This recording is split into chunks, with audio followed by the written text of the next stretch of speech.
O sistema de aposentadoria do Brasil, o INSS, tem uma verdadeira bomba relógio demográfica no seu coração. E hoje, vamos mergulhar fundo para entender exatamente por que esse tempo está se esgotando. Para a gente entender a urgência da situação, vamos começar com uma previsão. Uma previsão que, para ser sincero, redefine totalmente o conceito de aposentadoria para milhões de pessoas no Brasil. Essa afirmação, ela é um verdadeiro choque. E não é só um número, né? É uma mudança fundamental no contrato social para uma geração inteira. Basicamente, o que isso sinaliza é que aquela velha promessa de aposentadoria, ela simplesmente não se sustenta mais. Mas por que uma previsão tão drástica assim? A resposta não está exatamente na economia, e sim na matemática pura e simples da nossa estrutura populacional. Uma estrutura que está prestes a virar de cabeça para baixo. Dá uma olhada aqui. À esquerda, a gente vê o modelo clássico, uma base bem larga de jovens trabalhadores, sustentando um topo menor de aposentados. Agora, a projeção para 2060, à direita, mostra uma inversão completa. A estrutura fica pesada em cima, com uma minoria de jovens tendo que sustentar uma população idosa muito, mas muito maior. E aqui a gente vê o impacto numérico dessa inversão. Hoje, a proporção é de mais ou menos 8 trabalhadores na ativa para cada aposentado. A projeção mostra esse número caindo para pouco mais de 2. É uma mudança drástica na carga de sustentação, sabe? Isso coloca uma pressão matemática no sistema que é, quase insustentável. E é este ponto que, talvez, soe o alarme mais alto. O Japão é o grande exemplo mundial de envelhecimento populacional. Mesmo assim, o Brasil, que é um país muito mais jovem e mais pobre, já gasta mais com previdência. Isso não é só um dado, gente, é um sinal claríssimo de que o modelo brasileiro já é insustentável, antes mesmo da gente chegar no pico do envelhecimento. Essa situação toda, ela não surgiu do nada. Para entender como o Brasil se colocou nesse caminho, digamos, perigoso, a gente precisa voltar um pouco no tempo e falar sobre uma janela de oportunidade de ouro que foi perdida. Esse conceito, o bônus demográfico, é crucial. Pensa nele como um presente da demografia.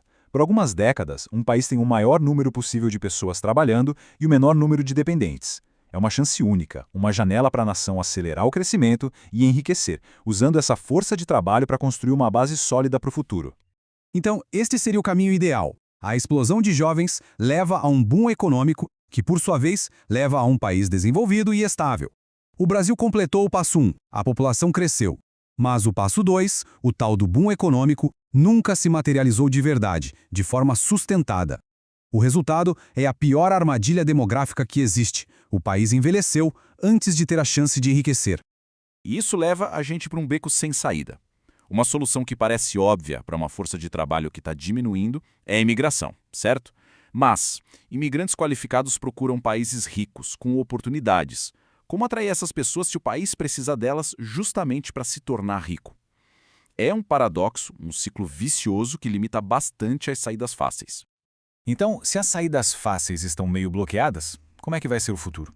A gente não precisa imaginar, não. A gente pode olhar para países que já estão vivendo a realidade para a qual o Brasil está caminhando a passos largos.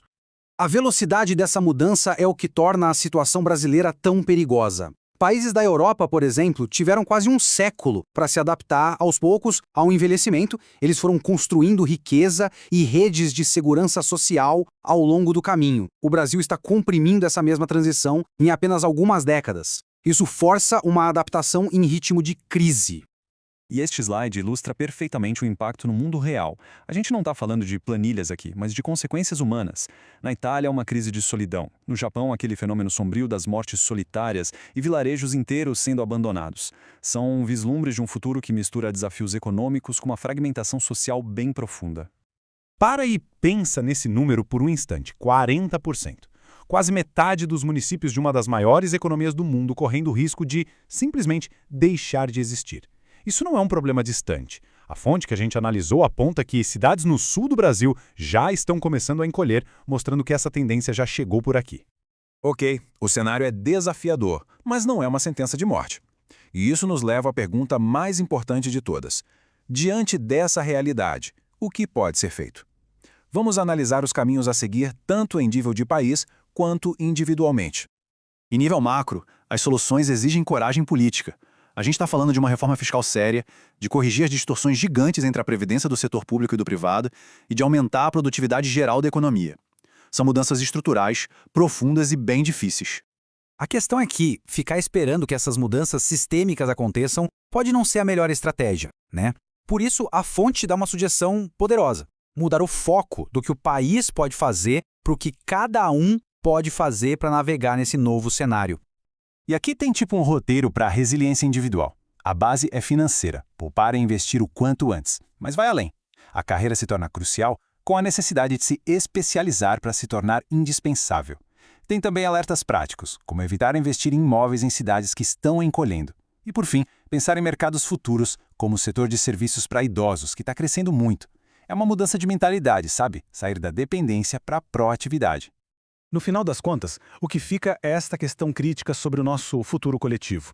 O relógio demográfico não para de correr, e o futuro vai ser definido pelas escolhas difíceis que forem ou não feitas hoje.